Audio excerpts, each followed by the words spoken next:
Hi friends, ஒரு சூப்பரான cauliflower முட்டை பொரியல் எப்படி செய்யறதுன்னு சொல்லி பார்ப்போமா?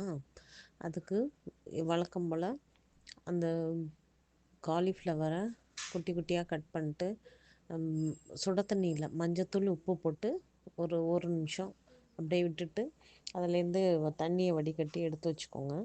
அதுக்கப்புறம் கடாயில் ஒரு 2 டேபிள் ஸ்பூன் எண்ணெய் ஊற்றிட்டு அதில் சோம்பு போட்டுட்டு ஒரு பெரிய வெங்காயம் குட்டி குட்டியாக கட் பண்ணி வச்சது போட்டுட்டு பச்சை மிளகாய் 2 அது போட்டுட்டு கருவேப்பிலை அதையும் போட்டு நல்லா வதக்கிக்கணுங்க.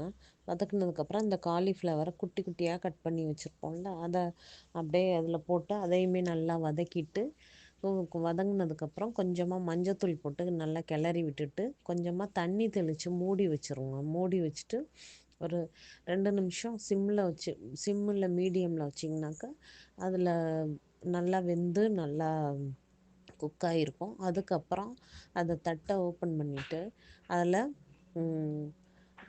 மிளகாத்தூள் போட்டு நல்லா கிளறி விடணுங்க. கிளறி விட்டதுக்கப்புறம் அதில் முட்டை 3 முட்டை நமக்கு தேவையான அளவு முட்டை உடச்சி ஊற்றிக்கலாங்க. அதில் உடச்சி ஊற்றிட்டு நல்லா கிளறி விட்டுட்டு கடைசியாக கொத்தமல்லி தழை போட்டு நல்லா கிளறி விட்டு இறக்குனோம்னாக்கா சாதத்துக்கும் தொட்டுக்கலாம். சப்பாத்தி பூரி இந்த மாதிரி கூட வச்சு சாப்பிட்லாங்க. சூப்பராக இருக்குங்க. ட்ரை பண்ணி பார்த்துட்டு கமெண்ட்ஸில் சொல்லுங்கள். பாய்.